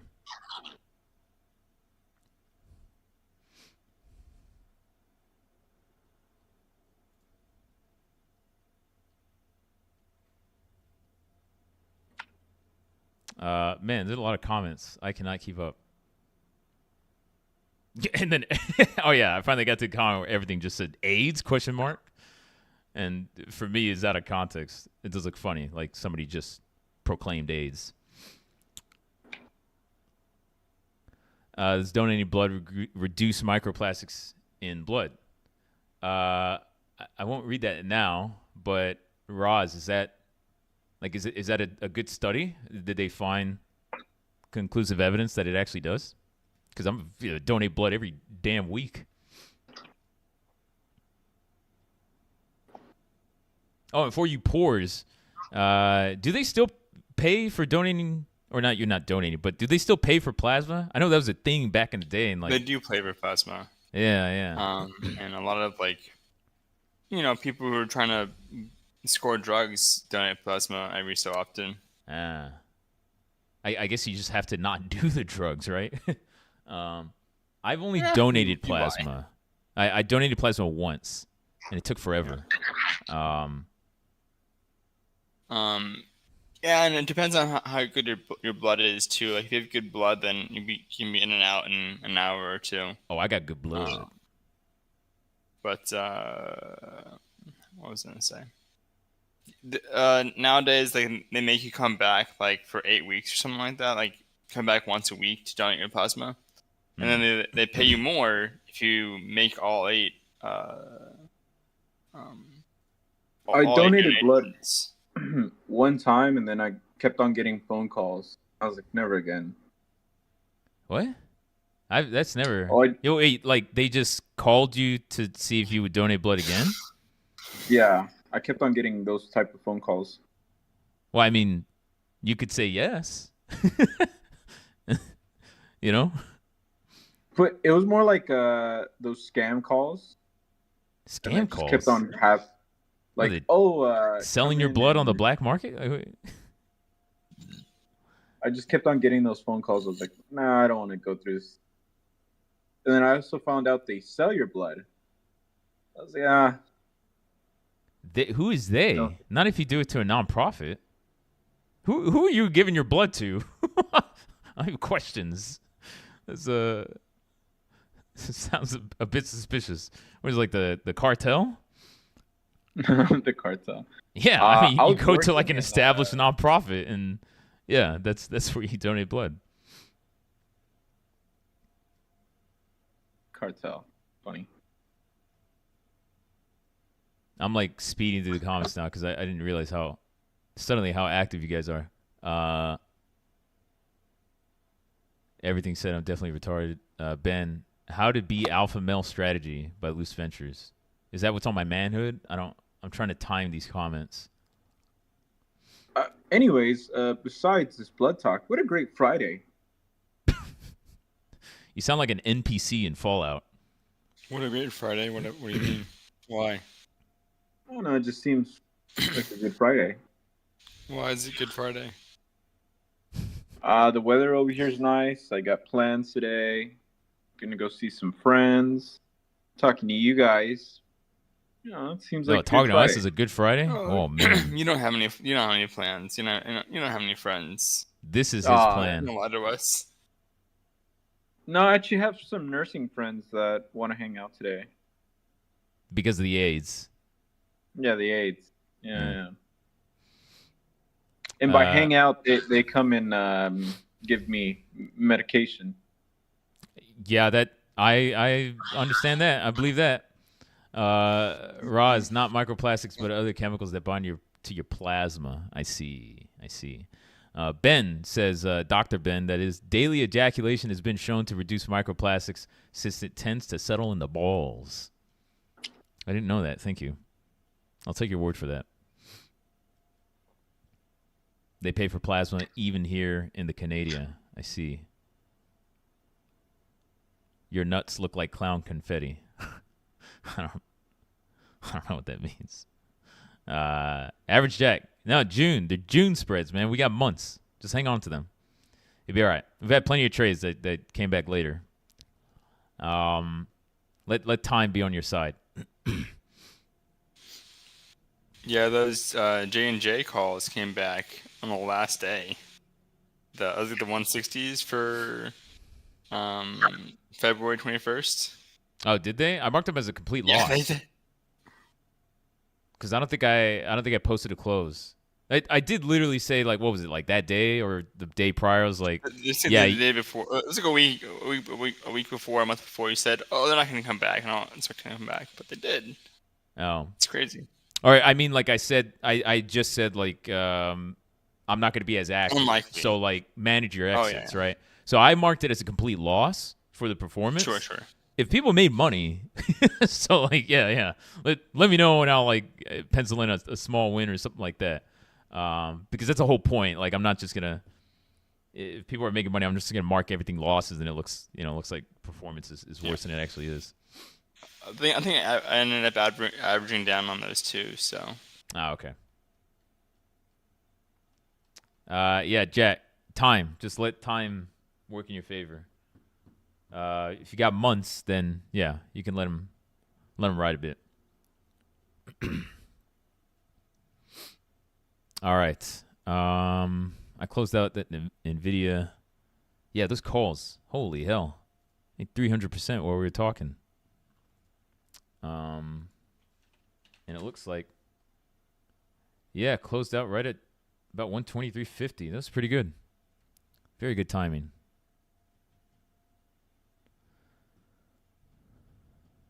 JPM.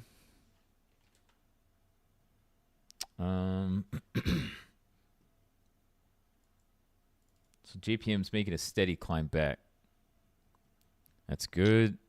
I have some debit call spreads that are pinned, which is fine. And I'll probably just ride those out until they expire, which is today. what does pinned mean?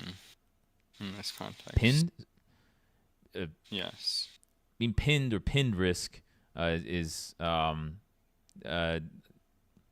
contrary to what Ben or Sunflowers would think, it's nothing sexual. Pin risk is where you buy, sell a spread, and at expiration, the underlying price is between the strikes of the spread. So, say for example, you bought call spreads on JPM 260, 265. Expires today, right where the price is at, 261.50. Your long calls on that debit call spread are in the money, and you will therefore be auto exercised. Your short calls will expire worthless, so there's nothing to cancel out the exercise. There's no assignment or selling of those shares that you will be exercised. So come Monday morning, you will find that you've been assigned, X number of shares of JP Morgan. The whole point of a spread is to take risk on a stock, make a trade that doesn't that reduces the amount of capital to make that trade, or reduces the amount of risk. So for a debit call spread, you reduce the amount of capital, right? And perhaps improve your probability of success relative to just buying a long call or buying a long put, right? However, that the pin risk shows that there is still some risks that you get assigned. There is still some risk that there's a hefty buying power requirement, capital requirement upon being exercised those shares. If you sell a spread, let's say it's the same spread, you sold the 260s and you bought the 265s, call spread. JPM expires right where it's at, 261.50, and your short calls are in the money. Therefore, you get assigned X number of short shares of JP Morgan at expiration. Your protective long calls are worthless, and therefore they have no effect. So you're now only short shares of JP Morgan, and you only have two options. One is you can say, the market's already closed. You can go long the same number of shares so that it cancels out overnight over the weekend, but that would require a lot of capital, especially if you're loaded up on those spreads, right? Or you simply have to wait and you take price risk, market risk, through Monday morning until you're able to offload your closing that short position in JP Morgan. So that's pin risk, and the obvious big risk there is a hefty capital requirement that could put you in margin. You get margin called. So it's definitely not ideal. So if there's risk of that, then you need to close the spread. And what I've seen sometimes, I think even when I first started out, I was selling spreads left and right. That was my whole strategy, basically, based on probabilities or whatever. But I was taking a lot of risk when I first started, and every now and then it would be close, and I'd be up 50% max profit, and then I'd have 10 minutes left until the close, and I'm I'm just gonna leave this, and that's fine. I'm gonna make max profit because it's gonna close below, and then wouldn't you know, at close or briefly after the close, it goes through the short call or the short put of my credit spreads, and then I get assigned. That happened numerous times. Luckily, I had a good amount of capital. I wasn't taking on insane risk, but it still is unnecessary risk. And when those trades, you might be thinking oh, that's okay because JP Morgan will come back and then I'll sell it for a big win Monday morning. Yeah, it doesn't always work like that. You are at that point gambling.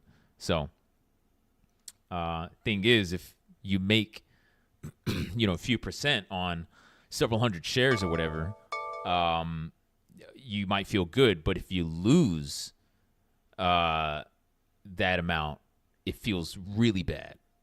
And you're that was dumb. So it's just not worth it. Thank you. Sure.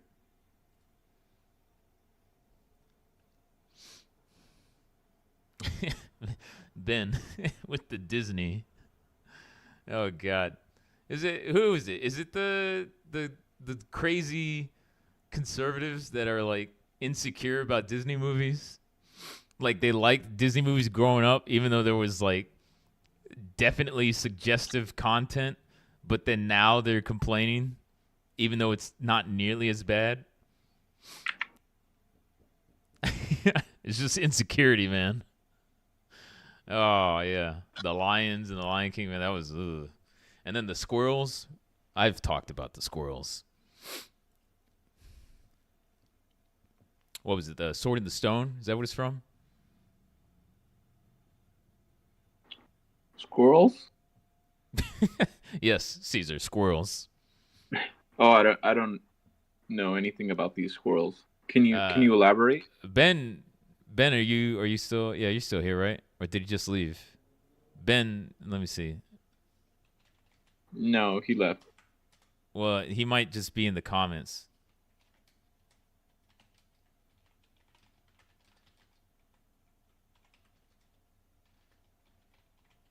Okay, let's see if he's still there. Oh, okay. I see. He did say that he has to join a work meeting. Maybe he'll make an exception. All right, Ford. What's Ford doing? Oh, look at that. Oh. All right, is that a close? Only up 22.5%. We got until June.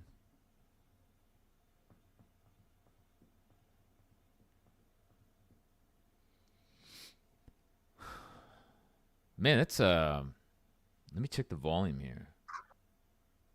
That's some good volume.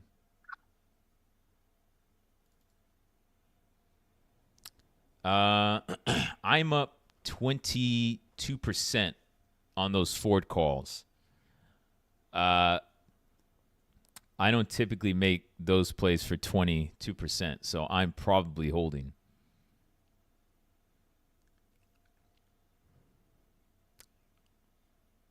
And don't think I forgot the skepticism I saw when I posted that trade. I will remind everyone. How's PCG doing?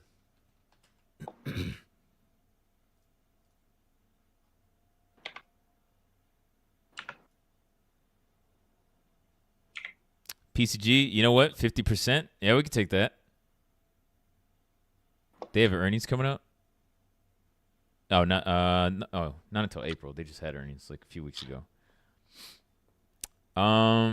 I think there's still value there because I think it's really oversold.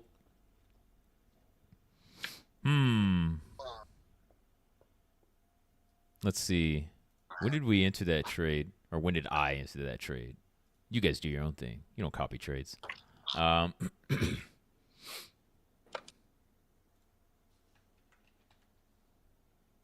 was... Wait. PCG... Wait, did I mark that one? Let me check. I know I marked one PCG trade.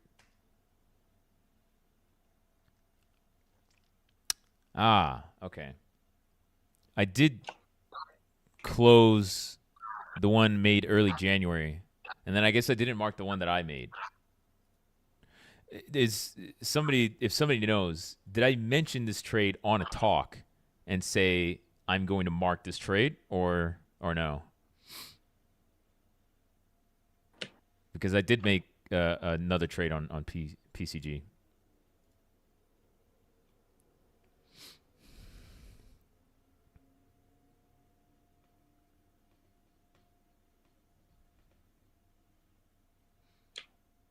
Okay. Yeah, I have calls on them. Actually, I probably need to close because I need to close everything.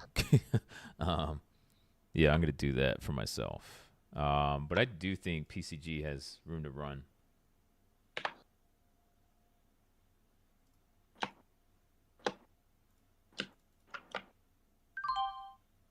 All right. I made a nice 48% on those.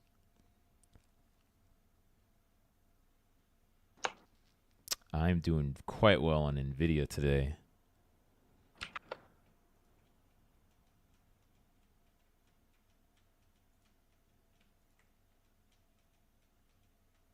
What are we at on NVIDIA? 123.20. Oh, Luce, I forgot to mention, a good friend of mine is actually helping me out get a job in fixed income. That's the greatest thing I've ever heard in my life. Good. Very good. Congrats.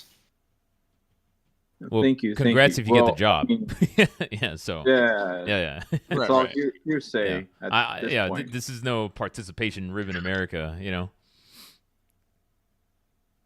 right, Tesla. I actually needed Tesla to have a bit of a bounce for the sake of my short puts. I am satisfied. And I'm a difficult man to satisfy. You know what I'm talking about, Caesar? You know what I'm talking about. UNH. You don't know what I'm talking about. Why you laugh? You think this is a comedic matter? Yeah. Yeah. You sound like a Hispanic Norm Macdonald. VST had a hell of a sell-off. Ivy is still quite high. How many of you guys know who knows VST? Like, that stock. I know I've traded it in the active trading channel. I've talked about it. Vistra? I reported on it. Yeah. So you guys know VST. I know of them. You know of them. How many of you knew that they had filed for bankruptcy within the past 10 years? And they had emerged from bankruptcy.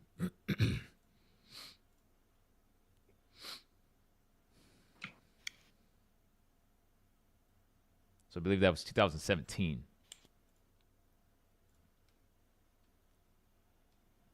Yeah, VST, Vistra, they've had some issues in the past, and there was a big mistake that they made. I think I even mentioned it in the server. It must have been a few years ago, where their hedging procedures, let's just say they were not actually hedged. So it was a management screw up, and they lost a lot of money within the nat gas market, nat gas trading, and stock price tanked. This chart is crazy, so it's hard to figure out where exactly that happened. Let me try to find it. I'm pretty sure it was in the teens. Yeah, this must be it. Yeah, here we go. So it dropped from like 23.50 down to like 16. So like a 40% drop. And yeah, it was a pretty big deal. Big management screw up. When you say you're hedged and then you say, oops, we lost a lot of money, our hedging procedures didn't work, that's your entire business. It's like, why are we invested in you then?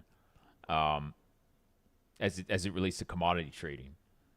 And at one point, I don't remember exactly when, maybe it occurred over time, management was buying shares like hand over fist. Just an incredible amount of share purchases. And I remember seeing that, and I know that exact type of mistake because that was part of my business in investment banking. And I was like, okay, are they going to come back from this? Like, how bad is this? And when I saw management buying shares, I was like, okay, I recognize that too. They're trying to signal to the markets like, hey, it's fixed. Like, nope, you won't have to worry about that ever again. And then over time, the stock price, it started flying. So it became, I think it's very fair to call it like a contrarian play. But yeah, you basically, the way I see it, and having worked in, alongside that business, I would not buy shares of that company until management, I was thoroughly convinced that management was changed, buying shares, right? Like that's what it takes. That's literally, we had to go through that process with some of our clients. when I worked at for Societe. When they would screw up or they'd lose money, man, it was a rigorous process, and they would have to send like updated hedging procedures, the whole like risk management process, like everything, and I'd have to go through that, clarify everything. Yeah, my boss and I happened for a few clients. Yeah, and only a few of them, like one, maybe two, we would say, okay, like we'll continue to lend to you. But yeah, it's tough. So yeah, that's this company. They've had a few screw ups in the past. So hopefully they don't do it again, because they are trading it like an all-star stock. Granted, there has been a nice pullback of the stock price, but I've mentioned this several times before. I don't think utilities have any business trading like this, and they are a utilities company.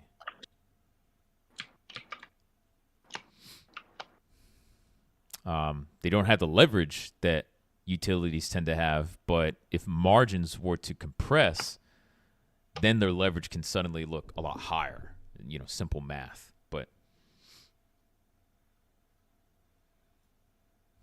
free cash flow could go negative again. Yeah, a lot of things could go wrong. So definitely be careful with those companies. VST is no exception, but yeah, the diversified business absolutely helps. I will say that.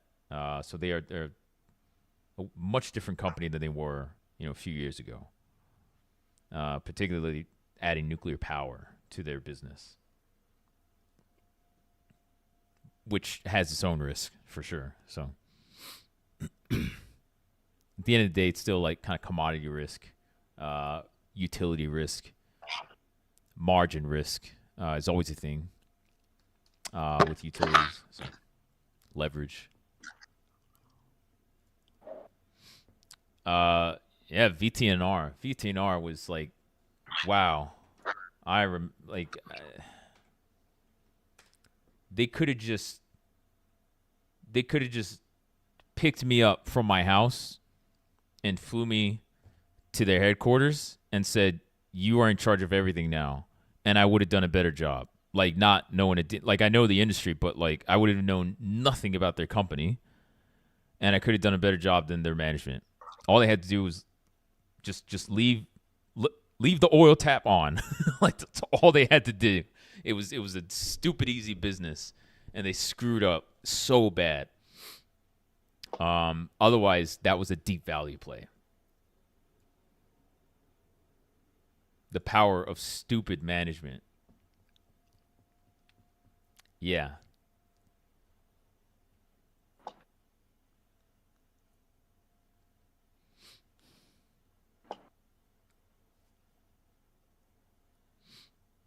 Vertex Energy. That's what it was. Yeah.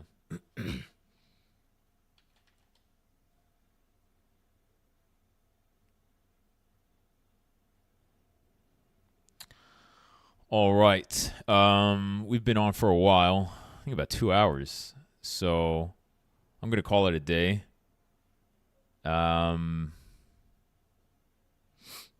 I don't think we have any trades to close for my wealthy donors.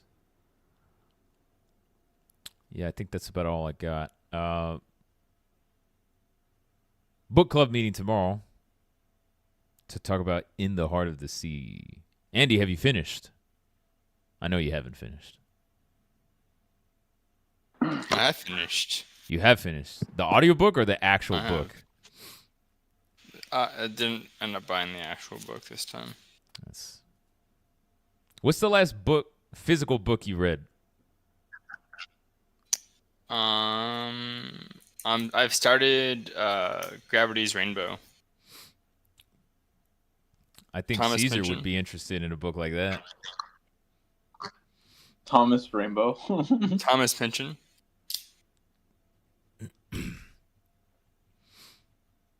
Why would Caesar be interested in that book? Oh, because Rainbow makes it sound like an LGBTQ, and Caesar, he's he's scared of LGBTQ stuff. It makes him nervous because it makes him think like, wait, am I LGBTQ? Yeah. It's not that kind of book. Yeah, it's okay to be afraid, Caesar. Yeah, I have friends that are like gay, bi, whatever, and believe it or not, it doesn't make me gay. It's incredible. Let's go. Nothing wrong with the gays. Kidding me? Yeah, of course, there is nothing wrong with the gays Oh, that sounded terrible. when you put it that way, Caesar. I'm sorry. It's okay, That sounded Caesar. terrible. It's all right. It's okay to be afraid of things you don't understand. It's the human condition,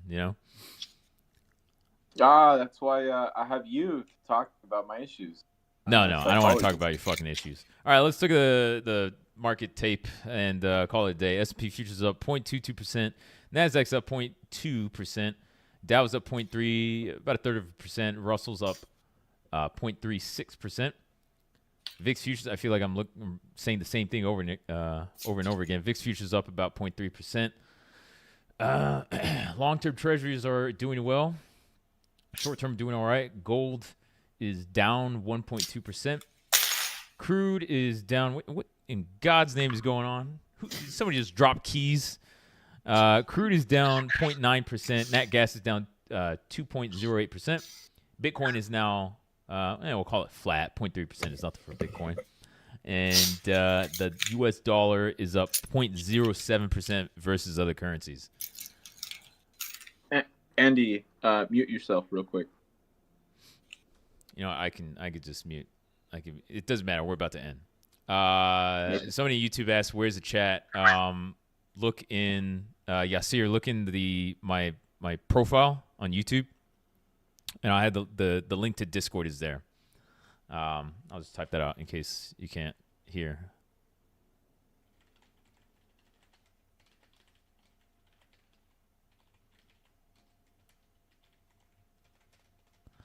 All right. All right. Ladies and gentlemen, that's all I got. I'm going to have a day. Have a good weekend. Book up people. I'll talk to you tomorrow. And everyone else, unless I decide to cancel talks forever, I'll talk to you Monday. All right. Have a good weekend, everyone. All right. Later.